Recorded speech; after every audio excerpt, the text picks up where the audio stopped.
उसके बाद इस देश में आखिरी कोई प्रधानमंत्री था जिसने गोरक्षा का कानून बनाने का प्रयास किया, वो थे श्री अटल बिहारी वाजपेयी, जिन्होंने सवेरे सवेरे लोकसभा में एक विधेयक लाया और शाम को उसे वापस ले लिया।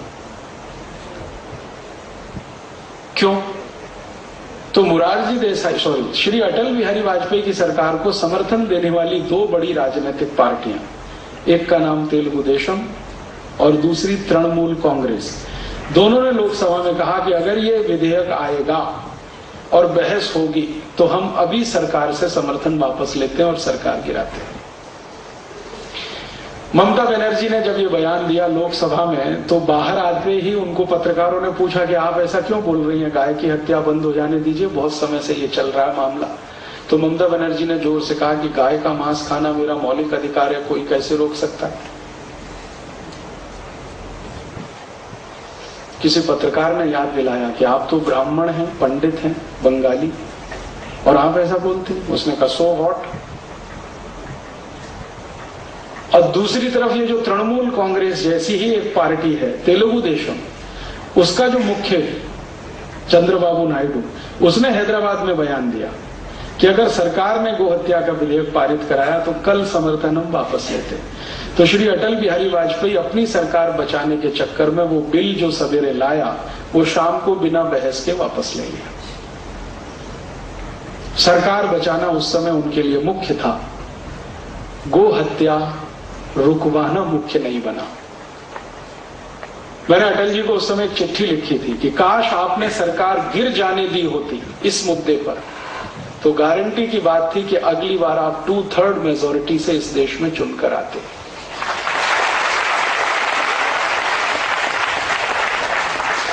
क्योंकि गो हत्या का विषय भारत के 80 करोड़ लोगों का, 85 करोड़ लोगों का हृदय का मामला है, हृदय से जुड़ा हुआ विषय।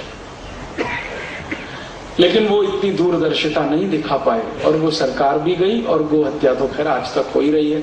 तो ये आजादी के बाद की कहानी है। इतनी बार कोशिश हुई लेकिन संसद में आज तक कानून नहीं बना। कारण क्या है इसके पीछे? इस पर आजकल मैं थोड़ा खोज कर रहा हूं। क्यों संसद में कानून नहीं बनता है? क्यों कुछ सांसद खड़े होकर चिल्लाने लगते हैं जब भी ये विषय आता है बहस के लिए?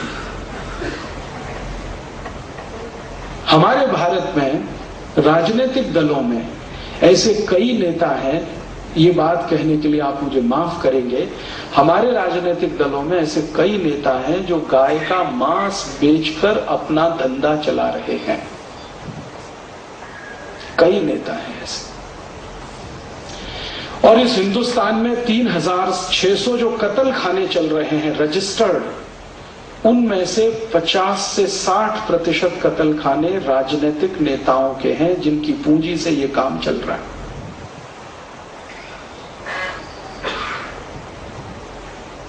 तो जब भी गोहत्या का विषय आता है संसद में, चिल्ला के खड़े हो जाते हैं, कहते हैं गोहत्या रुकनी नहीं चाहिए, और उसके विचित्र विचित्र तर्क देते हैं, कुतर्क करते हैं।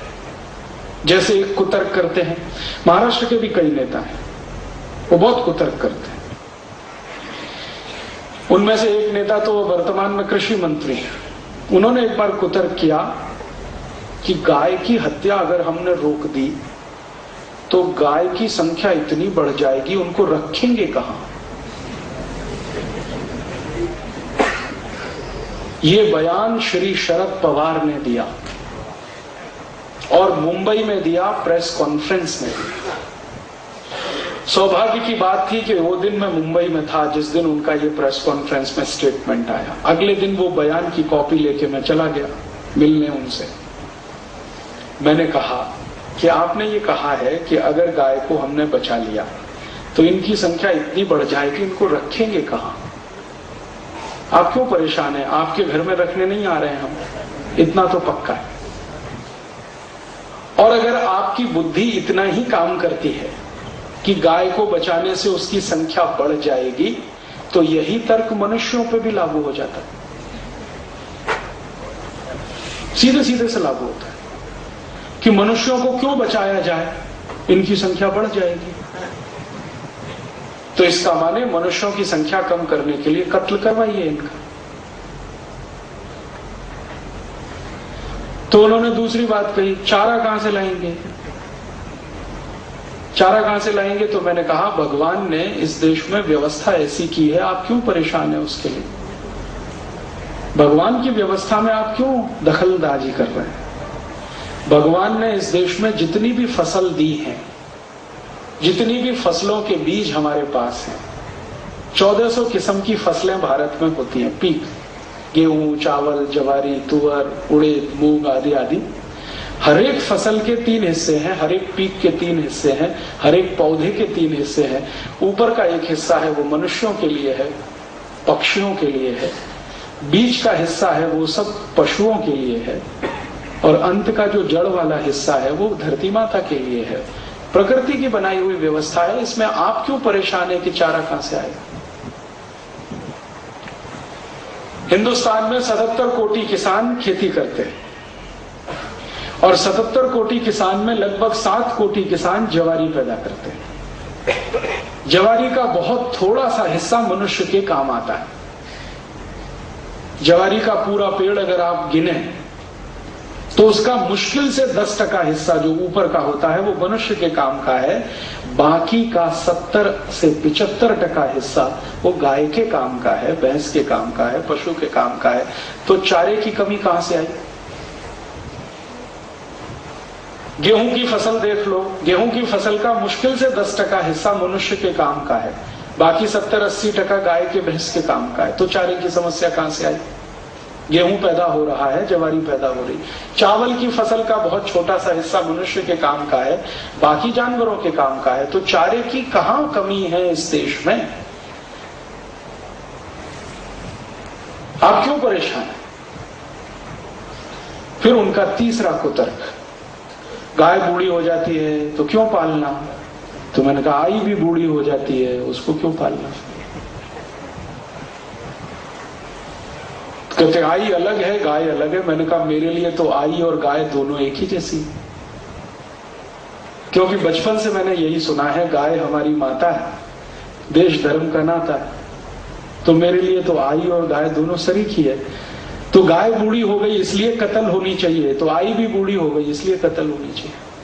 फिर आखिरी कुतर्क कि दूध नहीं देती है, फोगट में क्यों खिलाने का उसको? तो मैंने कहा दूध तो आई भी नहीं देती है थोड़े दिन के बाद। हमारी आई हमको जास्ती से जास्ती 1 साल दूध पिलाती है, और ये गौ माता तो जीवन पर्यंत दूध पिलाती है। इसका स्थान तो आई से भी ऊंचा है। तो उसके बाद उन्होंने कहा आपसे बात करना बेकार है। मैंने कहा मुझे भी आपसे बात करना बेकार लगता है। जो आदमी को इतना नहीं समझता कि गाय को भारत में घास चारे की कमी नहीं है, और गाय बूढ़ी हो गई तो बेच देनी चाहिए, कत्ल हो जाना चाहिए, ये तो बहुत खतरनाक मानसिकता है। इससे अच्छे तो अंग्रेज थे, क्योंकि वो खुलकर कहते थे कि हम तो गाय काटते हैं हमारे भोजन के लिए। ये तो काले अंग्रेज उनसे ज्यादा खतरनाक है, जो भारत और भारतीयता का लबादा ओढ़े हुए हैं और दिमाग में पूरी अंग्रेजियत भरी हुई है। और मैं आपको एक और बात कहना चाहता हूं कि ये जो कुतर्क हैं, ये सिर्फ शरद पवार का मैंने नाम इसलिए ले लिया कि वो प्रतीक व्यक्ति है, वरना ये कुतर्क हिंदुस्तान के बहुत सारे पढ़े लिखे लोगों के कुतर्क बन चुके हैं। और खासकर ऐसे पढ़े लिखे लोग जिनको थोड़ी अंग्रेजियत की शिक्षा मिली है, कॉन्वेंट में पढ़े हैं, इंजीनियर डॉक्टर बने हैं, उनके भी ये कुतर्क बन चुके हैं। शरद पवार तो प्रतीक मात्र है, वहां कोई और भी हो सकता है जो इसी तरह की बात करे।